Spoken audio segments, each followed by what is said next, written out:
back. It's Carlisle from Mahavidya Ayurveda. Be sure to like and subscribe to our channel or join us at mahavidyaayurveda.com for more information. We're going to dive in today to the connection between 5 sense therapy in Ayurveda and Pratyahara from yoga. This has come up a lot in the mentorship program because the students that went through the 500-hour professional program with Dr. Amruta and I are now starting to work with clients. And sometimes what we recommend through 5 sense therapy feels a little bit weak. And that's just being honest. We recommend things like aromatherapy or touch therapy. Some clients really benefit from it and some don't. And we're trying to understand and get to the root example and cause of why. So if you are interested in learning more about 5 sense therapy, we do have a blog post on it. We also have another video describing what you can do for your 5 senses. But what's happening in the greater picture of things is that Ayurveda is indeed a science of health and the science of life. And it's dealing much more with the physical body. So the main goal of Ayurveda is to keep healthy people healthy and to keep sick people free of disease. So we're looking very closely at the body and the mind to do so.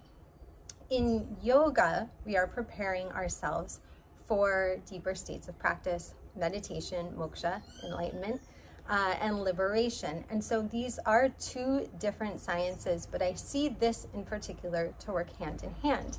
And so Pratyahara in yoga is considered withdrawal of the 5 senses.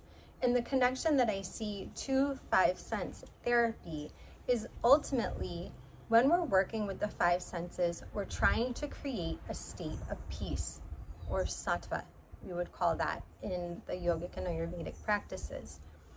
If we are using our 5 senses to stimulate the mind, it's going to stimulate the body, and it's pulling our attention away from ourself. So if I'm watching a movie on Netflix, I'm paying attention to something outside of myself.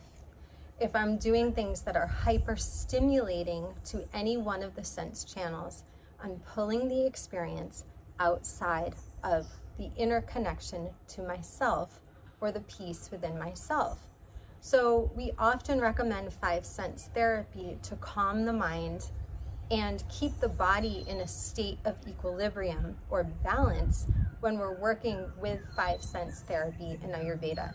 So we're looking at utilizing the 5 sense channels as the connection of our internal world, us as human beings, to the external nature and reflecting it with ease. So we do have subtle practices for each one of the 3 dosha, but in general, it's just trying to create balance.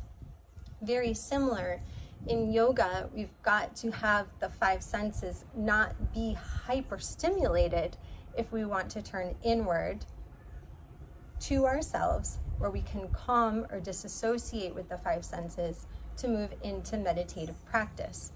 So I find that Ayurveda in general greatly supports yoga as we cultivate sattvic states. Through 5 sense therapy, it actually prepares us for deeper practices in meditation. And similar form, I often see people that are coming through Pancha Karma where we've really subdued the process. They start naturally moving into deeper states of meditation because they're simply not concerned with external stimuli. They cultivate that peace and they can carry that back forward with them into their daily life, and the effects of it linger a little bit longer. So if you are interested in learning more about what you can do to work with 5 sense therapy, you can contact us. We have a lot that we offer through professional training programs in both Ayurveda and yoga, and it's an area that we feel very specialized in because the way that we're meeting and greeting the world is so important, and the way that we are reflecting nature to find our true nature is the way ultimately that we all find peace and greater health, and we can use these practices to shift our own state and support that for both our family and our community. So there's a lot you can share yourself and spread that love and positivity. Stay healthy, friends. Lots of love.